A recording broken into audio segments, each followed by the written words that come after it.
नमस्ते दोस्तों। इस वीडियो में हम चर्चा करेंगे आचार्य प्रशांत की फ़िलॉसफ़ी की। उनकी फ़िलॉसफ़ी बहुत ज़्यादा ही कॉन्ट्राडिक्शन से भरी हुई है। ऐसा मैं क्यों बोल रहा हूँ, इसका कारण आपको वीडियो के अंत तक समझ में आ जाएगा। उनके यूट्यूब में 50 मिलियन से भी ज़्यादा सब्सक्राइबर्स हैं, पर क्या किसी की पॉपुलैरिटी ज़्यादा होने से ये बात साबित होती है कि उनकी फ़िलॉसफ़ी भी उतनी ही सार्थक है? बिल्कुल भी नहीं। आइए इस वीडियो में जानने का प्रयास करते हैं क्या है उनकी फ़िलॉसफ़ी में मेन प्रॉब्लम्स। चलिए शुरू करते हैं।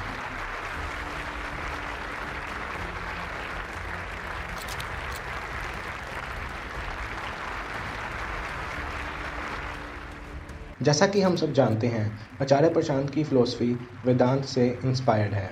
वो अपनी हर वीडियो में समस्या का कारण और निवारण वेदांत को ही बताते हैं। उनका मानना है मन को सुख नहीं चाहिए, दुख से मुक्ति चाहिए। और वो बताते हैं दुख का कारण हमारा जन्म है, हम दुखी ही पैदा होते हैं। दुखी हम पैदा ही होते हैं। बच्चा पैदा इसको और गहराई से जानने का प्रयास करते हैं। आचार्य प्रशांत के हिसाब से दुख का कारण हमारा जन्म है। अगर हम आचार्य प्रशांत की ये बात मान लें कि हमारा जन्म ही हमारे दुखों का कारण है, क्या हमें दुखों से मुक्ति बिना जन्म का त्याग किए बिना मिल सकती है? ये बात संभव है? इसको एक उदाहरण के साथ समझने का प्रयास कीजिएगा। अगर किसी इंसान को कैंसर हो और उसकी वजह से उसका सिर दर्द की समस्या पैदा होती हो, तो सिर दर्द को जड़ से ख़त्म करने के लिए हमें कैंसर जो मूल समस्या है उसको ख़त्म करना पड़ेगा, अन्यथा सिर दर्द की समस्या ख़त्म नहीं हो सकती। उसी तरह अगर हमारा जीवन ही हमारे दुखों का कारण है, तो जीवन को ख़त्म किए बिना हमें दुखों से मुक्ति नहीं मिल सकती। पर आचार्य प्रशांत इस दुख का सलूशन भी आत्मज्ञान को बताते हैं। अब आप खुद सोचिए, दुख का कारण हमारा जन्म है और दुख का सलूशन है आत्मज्ञान।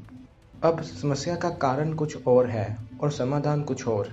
तो आइए हम पहले देखते हैं कि क्या आचार्य प्रशांत ने दुख का कारण सही बताया है, कि क्या हमारा जन्म ही हमारे दुख का कारण है। साथियों, हम सब अपनी ज़रूरतों के हिसाब से बहुत सारी इच्छाएं करते हैं। अगर वो हमारी इच्छाएं पूरी हो जाएं तो हमें सुख मिलता है, अगर वो इच्छाएं पूरी ना हो पाएं तो हमें दुख का अनुभव होता है। जैसा कि आप सोचिए, अगर कोई बच्चा है, उसे अगर उसके मनपसंद का खिलौना ना मिले तो वो उदास हो जाएगा, रोने लगेगा, दुख का अनुभव करेगा। अगर उसे खिलौना मिल जाए तो वह सुख का अनुभव करेगा, उसे अच्छा लगेगा। जैसा कि हम इस उदाहरण से देख सकते हैं, बच्चे का सुख और दुख उसको खिलौना मिलता है या नहीं मिलता है उस पर निर्भर करता है। पर अगर आचार्य प्रशांत की दृष्टि से देखें तो बच्चे का पैदा होना ही उसके दुख का कारण है। साथियों, अब आप खुद सोचिए, अगर डॉक्टर भी ऐसा सोचने लग जाएं तो क्या होगा। आप सोचिए, अगर आपका बाय चांस हाथ फ्रैक्चर हो जाए और आप डॉक्टर के पास इलाज के लिए जाएं और डॉक्टर सोचे आपका हाथ ही आपके दुख का कारण है, अगर आपका हाथ ही ना होगा तो आपको फ्रैक्चर भी नहीं हो सकता, और वो आपका हाथ ही आपके शरीर से अलग कर दे, तो क्या होगा। साथियों, हमारे सुख और दुख का सीधा सीधा संबंध हमारे संसाधनों से है। अगर हमें हमारी उपयोगिता के हिसाब से संसाधन मिल जाएं तो हमें सुख का अनुभव होगा, और अगर हमें हमारी ज़रूरत के हिसाब से संसाधन ना मिलें तो हमें दुख का अनुभव होगा। इस तरह से हम देख सकते हैं आचार्य प्रशांत जो दुख का कारण बताते हैं जन्म को, वो कारण ही खुद में गलत है। समाधान की बात तो छोड़ ही दीजिए। अगर कोई डॉक्टर बीमारी को सही तरह से डायग्नोस ही ना कर पाए तो उसके द्वारा दिए गए इलाज का कोई भी वैल्यू नहीं बचती। आइए फिर भी एक बार उनके द्वारा दिए गए समाधान पर भी चर्चा कर ही लेते हैं। वो बताते हैं आत्मज्ञान में ही समाधान है, जो कि हमें मिलेगा उनके द्वारा पढ़ाए गए उपनिषदों में। तो आइए जानने का प्रयास करते हैं उपनिषद में आत्मज्ञान के बारे में क्या लिखा गया है। उपनिषद आत्मा को अचिंत्य बताते हैं, जिसका मतलब है हम आत्मा के बारे में विचार नहीं कर सकते, उसको तर्क की कसौटी में नहीं कर सकते कि आत्मा होती है या नहीं होती। उपनिषदों के हिसाब से आत्मा को शब्दों में भी नहीं बयान किया जा सकता। आत्मा को सिर्फ व्यापी बताया गया है, जिसका मतलब है आत्मा सब जगह पाई जाती है। पर आत्मा है क्या चीज़ उसके बारे में बिल्कुल भी नहीं बताया गया है।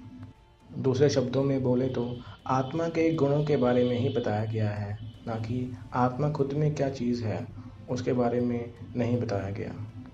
अब आप खुद देखिए, समस्या का कारण कुछ और है और उसका समाधान कुछ और जो समाधान बताया गया है आत्मा, उसके बारे में भी नहीं जाना जा सकता। तो आप खुद बताइए, आपको असली में समाधान मिला क्या है?